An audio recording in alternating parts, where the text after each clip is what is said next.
ओम शांति। प्यारे रूहानी भाई बहनों, आज 7 मई 2026 के हम शिव बाबा के अनमोल मधुर महावाक्य सुनेंगे। आज का दिन एक बहुत ही सुंदर अवसर है अपने मन को पूरी तरह से एकाग्र करने का। जी हाँ, और इस एकाग्रता के लिए ये बहुत ज़रूरी है कि हम अपनी सारी दुनियावी उलझनों को, जो भी आज दिन भर की योजनाएं या बातें हमारे दिमाग में चल रही हैं ना, उन्हें कुछ पलों के लिए बिल्कुल किनारे रख दें। बिल्कुल, क्योंकि देखिए, जब मन एक खाली बर्तन की तरह एकदम शांत और स्थिर होता है, तभी उसमें ज्ञान के ये अनमोल मोती टिक सकते हैं। तो आइए हम सब उस आत्मिक स्थिति में टिकने का प्रयास करते हैं जहां बाहर का कोई शोर नहीं है। देह और देह के सर्व बंधनों से परे मस्तक के बीच चमकती हुई एक दिव्य मणि का एहसास। वाह, ये एहसास कितना मीठा है। एक चैतन्य प्रकाश स्वरूप आत्मा जो एकदम शांत और शीतल है। जी, और जब हम इस स्वरूप में होते हैं ना, तब हमें ज्ञान के सागर शिव बाबा के उस निस्वार्थ और अथाह प्रेम की गहराई समझ में आती है। सही कहा आपने। ये कितनी अलौकिक बात है कि स्वयं परमपिता परमधाम से चलकर इस धरा पर आते हैं, सिर्फ हम बच्चों से मिलने के लिए, अपना सब कुछ हमें देने के लिए।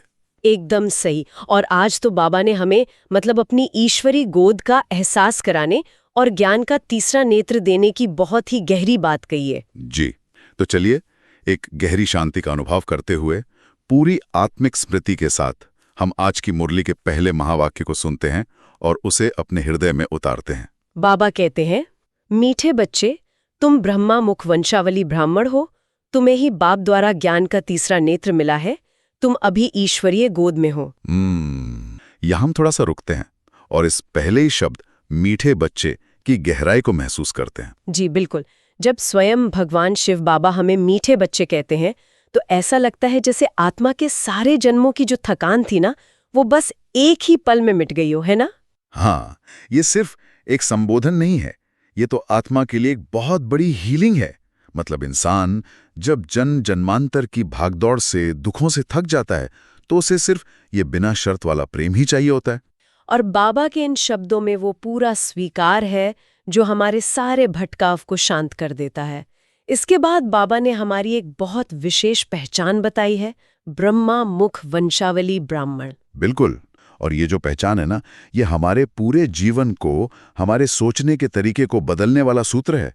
इसका सीधा सा अर्थ ये है कि अब हमारा आधार हमारी लौकिक वंशावली या शरीर के रिश्ते नहीं है। जी, मतलब ये कोई शारीरिक जन्म नहीं है, ये तो ईश्वरीय ज्ञान और श्रीमत के आधार पर लिया गया एक बिल्कुल नया श्रेष्ठ जन्म है। जैसे एक तितली जब कोकून से बाहर आती है, तो उसका उस पिछले रेंगने वाले जीवन से कोई संबंध नहीं रहता। वाह, बहुत ही सुंदर उदाहरण दिया आपने।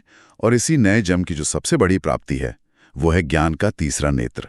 जी हाँ, और देखिए, ये तीसरा नेत्र कोई रहस्यमयी शारीरिक आंख नहीं है, बल्कि ये एक आध्यात्मिक दृष्टिकोण है, एक पर्सपेक्टिव है। ये त्रिकालदर्शी स्थिति का प्रतीक है। एकदम सही है। जब कोई इंसान बिना ज्ञान के किसी वर्तमान समस्या को देखता है, तो वो घबरा जाता है। लेकिन जब ये तीसरा नेत्र खुलता है ना, तो आत्मा अतीत के कर्मों को, वर्तमान की परिस्थिति को और भविष्य के परिणाम को, तीनों कालों को एक साथ स्पष्ट देख पाती है। बिल्कुल, जैसे मान लीजिए एक बहुत ही अंधेरे कमरे में अचानक रोशनी हो जाए, तो सब कुछ कितना स्पष्ट हो जाता है। वैसे ही ये तीसरा नेत्र हमें माया के उन सूक्ष्म बंधनों को पहचानने की शक्ति देता है, जिन्हें हम पहले देख ही नहीं पाते थे, है ना? और जब ये स्पष्टता आती है, तब सारे संघर्ष खत्म हो जाते हैं और तभी वास्तव में उस ईश्वरीय गोद का अनुभव होता है जिसका जिक्र बाबा ने किया है। बाबा ने कहा है, तुम अभी ईश्वरीय गोद में हो। ये ईश्वरीय गोद कोई कल्पना नहीं है, ये एक बहुत ही शक्तिशाली रूहानी छत्र छाया है। संगम युग पर जब आत्मा को ये नशा रहता है कि वो स्वयं भगवान की गोद का बच्चा है, तो दुनिया का कोई भी डर उस तक पहुंच ही नहीं सकता। जी। तो यहाँ हम सभी को खुद से ये स्वचिंतन करना चाहिए कि क्या हम सारा दिन अपने हर कर्म को करते हुए इस रूहानी नशे में रहते हैं? क्या हमें याद रहता है कि हम भगवान की गोद के बच्चे हैं? ये बहुत ही गहरा चेकिंग का पॉइंट है। अगर हम इस एक अनुभव को ही आज के पूरे दिन का आधार बना लें, तो हर काम कितना हल्का हो जाएगा। चलते फिरते बस ये विजुअलाइज करें कि मस्तक में चमकते हुए हमारे रूहानी स्वरूप पर बाबा की किरणें सीधे पड़ रही हैं। बिल्कुल, यही सच्चा पुरुषार्थ है।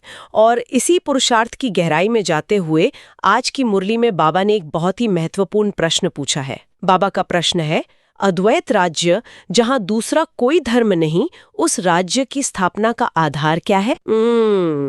यहाँ हम 2 पल के लिए रुककर विचार करते हैं। जरा सोचिए, इसका उत्तर क्या हो सकता है? बाबा किस आधार की बात कर रहे हैं जिससे ये पूरी दुनिया बदल जाएगी? जी, आइए सुनते हैं।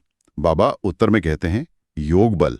बाहुबल से कभी भी अद्वैत राज्य की स्थापना हो नहीं सकती। वैसे क्रिश्चियन के पास इतनी शक्ति है जो अगर आपस में मिल जाएं तो सारे विश्व पर राज्य कर सकते हैं, परंतु ये लॉ नहीं कहता। विश्व पर एक राज्य की स्थापना करना बाप का ही काम है। वाह, यहाँ सबसे पहले हमें इस अद्वैत राज्य शब्द का अर्थ समझना होगा।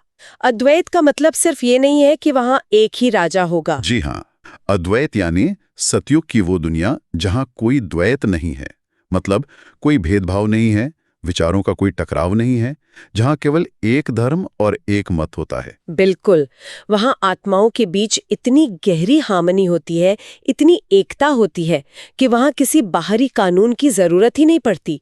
और इस सामंजस्य को, इस अद्वैत राज्य को स्थापित करने का तरीका बाहुबल तो कभी हो ही नहीं सकता। एकदम सही कहा। बाहुबल यानी हथियार, विज्ञान की भौतिक शक्ति, पैसा या दूसरों को डराकर अपनी बात मनवाना। दुनियावी ताकतें बाहुबल से शांति स्थापित करना चाहती हैं, लेकिन सच्ची शांति कभी भी बाहर के दबाव से नहीं आ सकती। बाहुबल से शांति लाना तो वैसा ही है जैसे किसी बर्तन को जबरदस्ती ढककर रखना, अंदर तो उबाल चल ही रहा है ना। लेकिन योग बल इसके बिल्कुल विपरीत है। यह जड़ों से काम करता है, पवित्रता और बाबा की याद की यात्रा से आत्मा को शक्तिशाली बनाता है। जी, और देखिए बाबा ने जो यहाँ क्रिश्चियन धर्म का उदाहरण दिया है वो बहुत ही सटीक है। बाबा समझा रहे हैं कि भौतिक या सैन्य शक्ति कितनी भी बड़ी क्यों ना हो, वो आत्माओं के दिलों को जोड़कर विश्व पर एक राज्य नहीं बना सकती। है ना, भौतिक शक्ति शरीर को कंट्रोल कर सकती है, लेकिन मन को नहीं।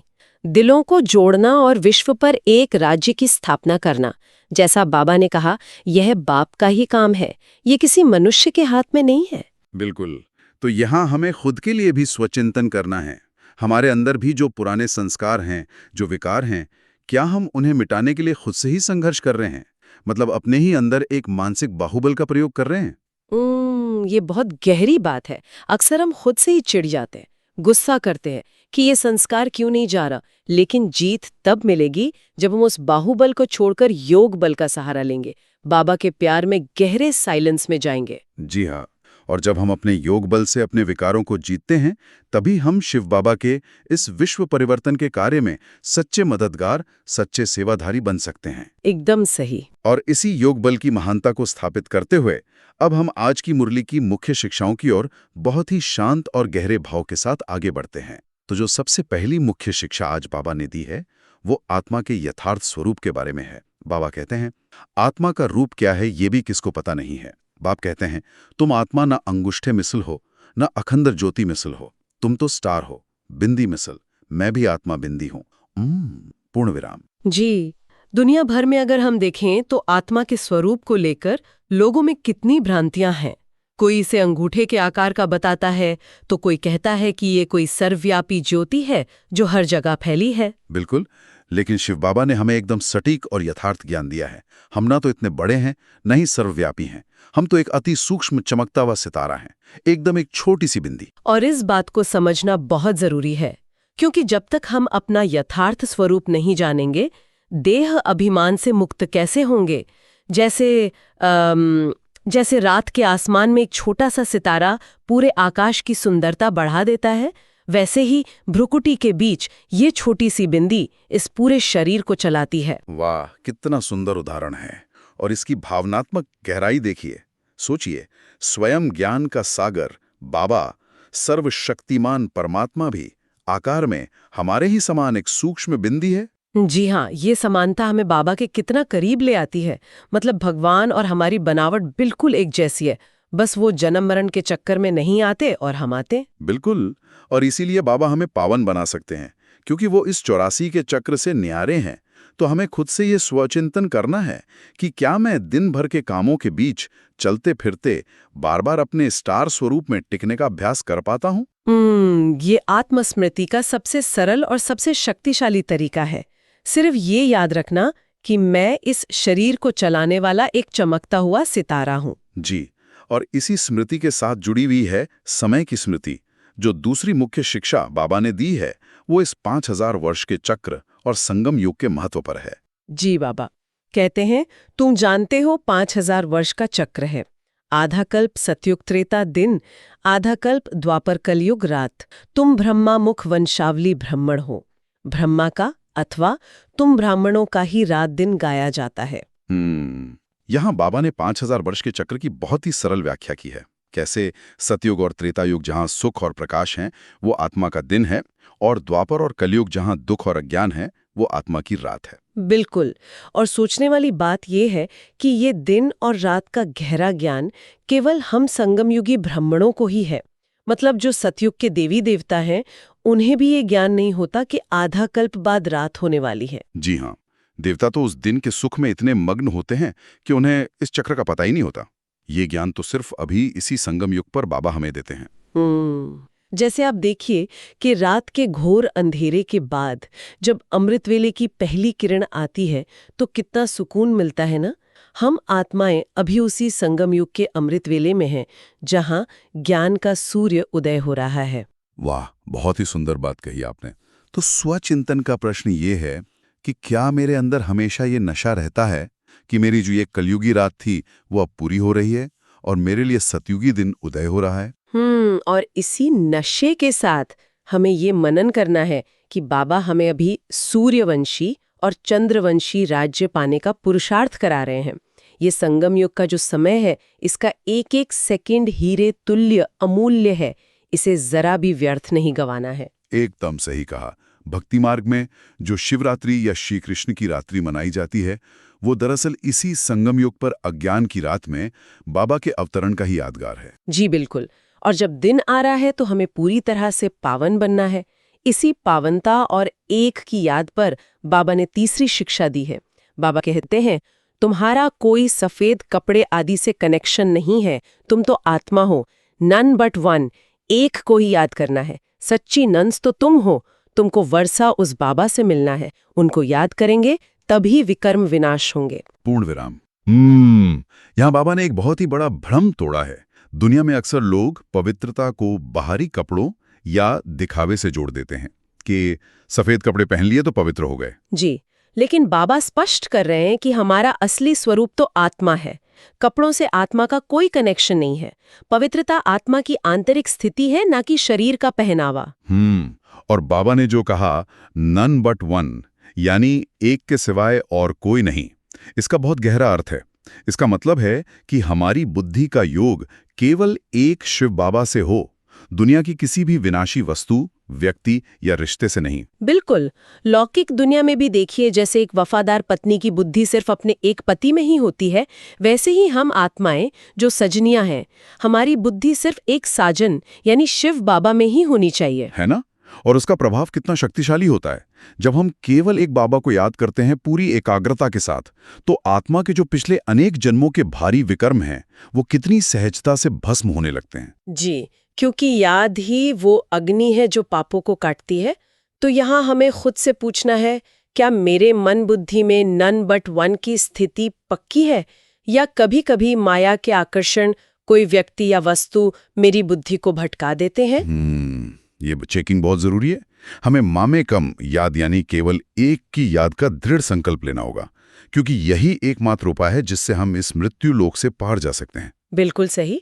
और इसी मृत्यु लोक के अंत की बात बाबा ने चौथी शिक्षा में बताई है। बाबा कहते हैं, ये तुम्हारा इस मृत्यु लोक का अंतिम जन्म है। मृत्यु लोक मुर्दाबाद, अमर लोक जिंदाबाद होना है।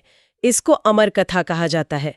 अमर बाबा आकर तुम अमर आत्माओं को अमर युग में ले चलने के लिए अमर कथा सुनाते हैं। दुनिया में मृत्युलोक का मतलब सिर्फ धरती समझ लिया जाता है, लेकिन रूहानी अर्थों में यह वह संसार है जहां पल पल मृत्यु का भय है, हर चीज के खत्म होने का डर है।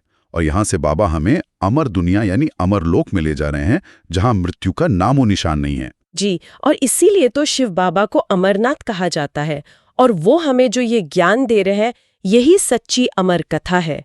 ये कोई कहानी नहीं है, बल्कि ये बाबा द्वारा हमारी आत्मा को जन्म मरण के चक्र के यथार्थ सत्य से अवगत कराना है। बिल्कुल, जैसे एक मुसाफिर जो बहुत लंबी और कठिन यात्रा पर हो और अचानक उसे पता चले कि बस सामने ही उसका असली और सुंदर घर है, तो वो रास्ते की सारी तकलीफों को भूल जाता है ना। एकदम सही कहा।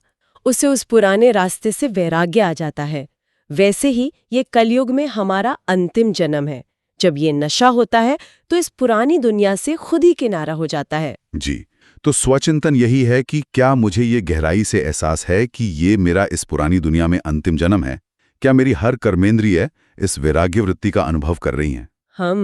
क्योंकि जब हम खुद को एक अमर आत्मा निश्चय करेंगे और उस एक अमर बाबा को याद करेंगे, तभी हमारे अंदर के पाप भस्म होंगे और हम पुण्य आत्मा बनेंगे। है ना?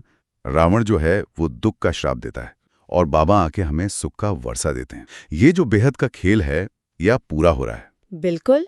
और जो वर्षा बाबा हमें दे रहे हैं वो कितने जन्मों के लिए है और कैसे मिलता है, ये बाबा ने अपनी 5वीं मुख्य शिक्षा में बहुत स्पष्ट किया है। जी, बाबा कहते हैं, अब बाप कहते हैं मैं आया हूं तुमको 21 जन्म का वर्षा देने।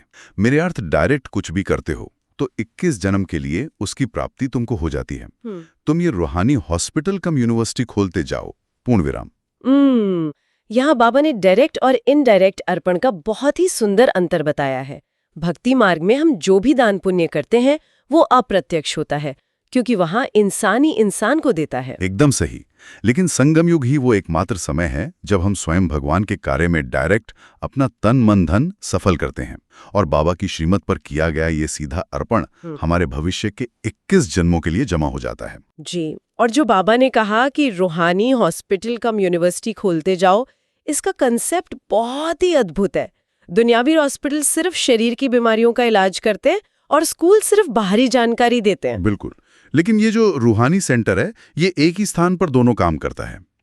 ये आत्मा को निराकारी योग से एवर हेल्दी बनाता है, मतलब जन्म जन्मांतर के काम क्रोध जैसे रोगों से मुक्त करता है, और ज्ञान से एवर वेल्दी बनाता है। तो हमें ये सोचना है कि बाबा हमसे कितनी उम्मीद रखते हैं कि हम इस ज्ञान से, अपनी पवित्रता से सारी दुनिया की नेचर को प्योर बना दें। जी, स्वचिंतन का विषय यह है कि क्या मैं अपने घर को, अपने खुद के जीवन को एक ऐसा रूहानी हॉस्पिटल बना पाया हूं? क्या मेरे संपर्क में आने वाली अशांत आत्माओं को शांति और स्वास्थ्य का अनुभव होता है? ये बहुत ही प्यारा सवाल है। हम सभी को बाबा की इस ईश्वरीय सेवा में सच्चे दिल से मददगार बनना है, क्योंकि बाबा हम सभी को मोस्ट स्वीट चिल्ड्रन कहते हैं, सबसे मीठे बच्चे। जी हाँ, और इसी सेवा और अर्पण के भाव को पक्का करने के लिए अब हम आज की मुरली से धारणा के लिए मुख्य सार की ओर बढ़ते हैं। बिल्कुल। तो आज की मुरली से धारणा के लिए मुख्य सार में पहली पॉइंट में बाबा कहते हैं, अपनी इस अमूल्य जीवन को रूहानी सेवा में लगाना है। खास भारत, आम सारी दुनिया की सेवा करनी है। यहाँ बाबा रूहानी सेवा के महत्व पर जोर दे रहे हैं। हमें समझना होगा कि ये संगम युगी जीवन कितना अमूल्य है। इसे व्यर्थ की बातों में या सिर्फ अपने लौकिक स्वार्थ में नहीं गंवाना है। जी, और रूहानी सेवा का मतलब सिर्फ किसी को बैठकर ज्ञान सुनाना ही नहीं है। मनसा सेवा सबसे बड़ी सेवा है। अपने मन के शुद्ध संकल्पों और वाचा कर्मणा से दूसरों को शांति देना, अपनी पवित्र वाइब्रेशन से पूरी दुनिया की सेवा करना। एकदम सही कहा आपने। और धारणा की दूसरी पॉइंट में बाबा कहते हैं, अपना सब कुछ सफल करने के लिए डायरेक्ट ईश्वरथ अर्पण करना है। रूहानी हॉस्पिटल और यूनिवर्सिटी खोलनी है। जी, जैसे जब एक किसान खेत में एक छोटा सा बीज बोता है तो वो बीज नष्ट नहीं होता, बल्कि वो एक पूरा पेड़ बनकर भविष्य में सैकड़ों फल देता है। बिल्कुल। वैसे ही बाबा के कार्य में किया गया हमारा छोटा सा सहयोग, थोड़ा सा समय या धन भविष्य के प्रारब्ध का एक बहुत बड़ा वृक्ष बन जाता है। तो आज हमें बहुत प्यार से खुद की चेकिंग करनी है कि क्या आज के दिन मैं अपनी कोई एक अच्छी आदत या अपना कुछ समय बाबा के कार्य में प्रत्यक्ष रूप से अर्पण कर सकता हूँ। वाह, ये बहुत ही सुंदर पुरुषार्थ है। और इसी पुरुषार्थ को और शक्तिशाली बनाने के लिए आइए हम आज का वरदान सुनते हैं। जी, आज का बाबा का वरदान है एकरस स्थिति द्वारा अतीन्द्रिय सुख की अनुभूति करने वाले सर्व आकर्षणों से मुक्त भव। इसके स्पष्टीकरण में बाबा कहते हैं, जब इंद्रियों के आकर्षण और संबंधों के आकर्षण से मुक्त बनो, तब अतीन्द्रिय सुख की अनुभूति कर सकेंगे। कोई भी कर्म इंद्रियों के वश होने से जो भिन्न भिन्न आकर्षण होते हैं, वो अतीन्द्रिय सुख व हर्ष दिलाने में बंधन डालते हैं। लेकिन जब बुद्धि सर्व आकर्षणों से मुक्त हो, एक ठिकाने पर टिक जाती है, हलचल समाप्त हो जाती है, तब एक रस अवस्था बनने से अतीन्द्रिय सुख की अनुभूति होती है। वाह, यहाँ बाबा ने एकरस स्थिति और अतीन्द्रिय सुख, मतलब जो इंद्रियों से परे का सच्चा रूहानी सुख है, उसका कितना गहरा विज्ञान समझाया है। बिल्कुल। देखिए, हम अक्सर बाहरी सुखों के पीछे भागते हैं कि कुछ अच्छा देख लें, कुछ अच्छा सुन लें, लेकिन जब तक हम देह के इन 5 विकारों और भौतिक आकर्षणों में फंसे हैं, तब तक वो सच्चा रूहानी सुख महसूस हो ही नहीं सकता। जी हाँ, क्योंकि ये बाहरी आकर्षण आत्मा के असली सुख में बहुत बड़ा बंधन डालते हैं। अतीन्द्रिय सुख तभी मिलता है जब हमारी बुद्धि सब तरफ से हटकर पूरी तरह से मुक्त होकर केवल एक शिव बाबा में लग जाती है। एकदम सही। तो हमें खुद से पूछना चाहिए कि क्या मेरी बुद्धि अभी भी किसी व्यक्ति की बातों में, किसी विनाशी वस्तु में या किसी पुरानी परिस्थिति में फंसी है? क्योंकि ये सूक्ष्म बंधन ही हमारी याद की यात्रा, हमारे योग में विघ्न डालते हैं। तो आज हमें ये अभ्यास करना है कि दिन भर कर्म करते हुए बीच बीच में कुछ पलों के लिए सर्व आकर्षणों से पूरी तरह मुक्त हो जाए, एकदम अचल, हलचल से परे एक बाप की याद में टिकने का अभ्यास करें। जी, और इसी याद की यात्रा को निरंतर और शक्तिशाली बनाए रखने के लिए बाबा हमें स्लोगन देते हैं। आज का बाबा का स्लोगन है, अपने बुद्धि की लाइन सदा क्लियर रखो तो एक दो के मन के भावों को जान लेंगे। बुद्धि की लाइन क्लियर होने का मतलब बहुत ही गहरा है। जैसे मान लीजिए एक बहुत ही साफ और शांत पानी की झील है, उसमें गहराई तक सब कुछ कितना स्पष्ट दिखाई देता है ना। बिल्कुल, लेकिन अगर उस पानी में हलचल हो रही हो, लहरें उठ रही हों, तो कुछ भी साफ नहीं दिखता। वैसे ही अगर हमारी बुद्धि पवित्र और शांत है, कोई व्यर्थ संकल्प नहीं चल रहा है, तो वो दूसरों के असली भावों को, उनकी नीयत को तुरंत पकड़ लेती है। जी हाँ, और हम इस स्लोगन को एक इनर स्विच की तरह उपयोग कर सकते हैं। जब भी लगे कि मन में कोई व्यर्थ संकल्प आ रहे हैं, तुरंत इस स्विच को ऑन कर दें और मन को गहरे साइलेंस में ले जाएं। एकदम सही कहा। विशेष रूप से जब हम ट्रैफिक कंट्रोल करते हैं, तो उस समय हमें अपनी बुद्धि को सब ओर से समेटकर सिर्फ एक शिव बाबा के साथ कनेक्ट करना चाहिए। तो आज दिन भर के लिए हम सभी के लिए ये रिमाइंडर है कि हमें अपनी बुद्धि को किसी भी प्रकार की हलचल या किसी भी पुराने कचरे से पूरी तरह मुक्त और एकदम स्वच्छ रखना है। बिल्कुल।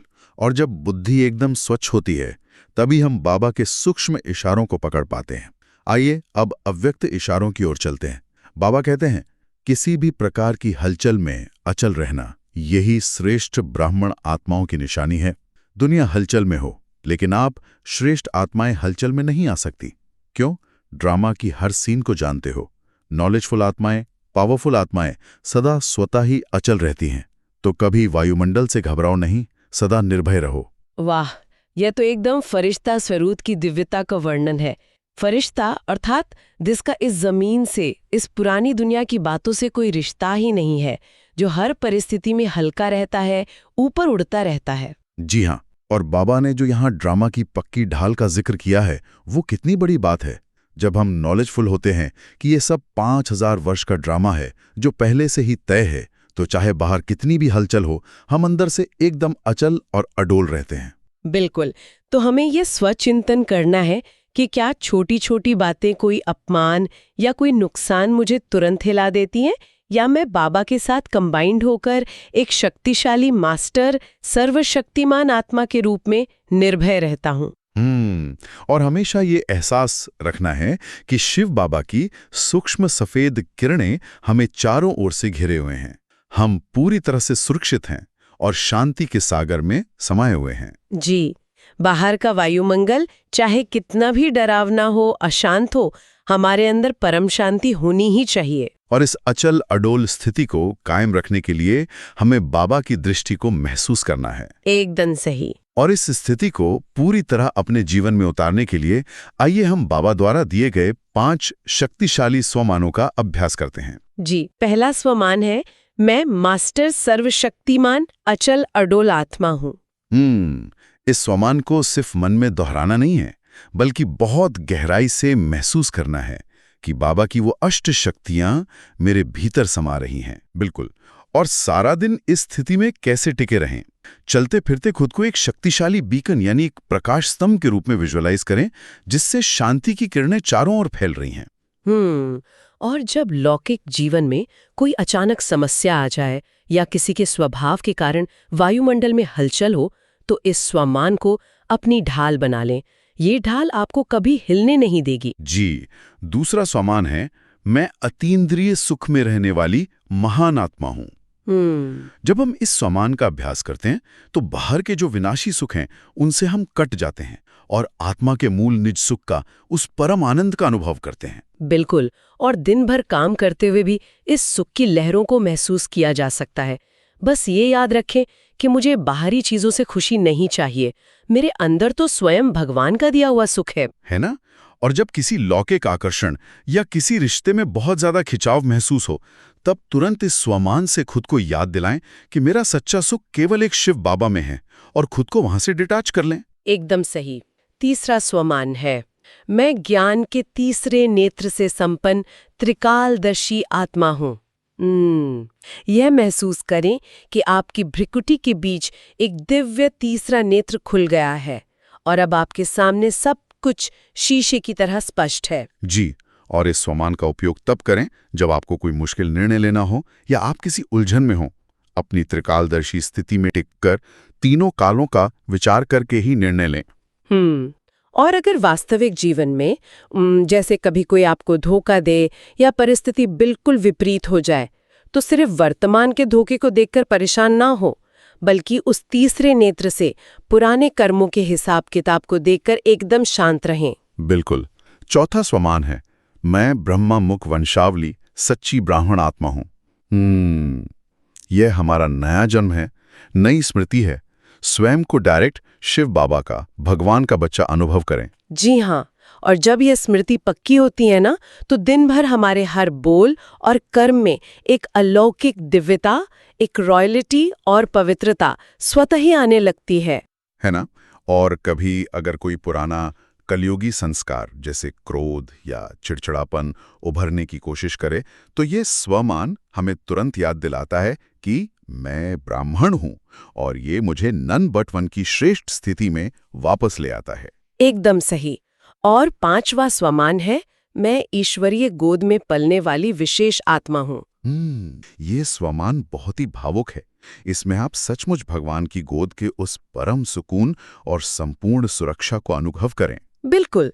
और सोचिए, रात को सोने से पहले और सुबह उठते ही अगर हम इस गोद का एहसास करें, तो हमारी पूरी दिनचर्या कितनी रूहानी और शक्तिशाली बन जाएगी। सारा तनाव तो जैसे खत्म ही हो जाएगा। जी, और दिन में कभी भी अगर अकेलेपन या दुख का हल्का सा भी एहसास हो, तो बस आंखें बंद करके इस स्वमान का उपयोग करें और शिव बाबा के प्यार भरे वरदानी हाथों को अपने सिर पर महसूस करें। वाह, सचमुच आज की मुरली ने हमें एक बहुत ही नई और शक्तिशाली उड़ान दी है।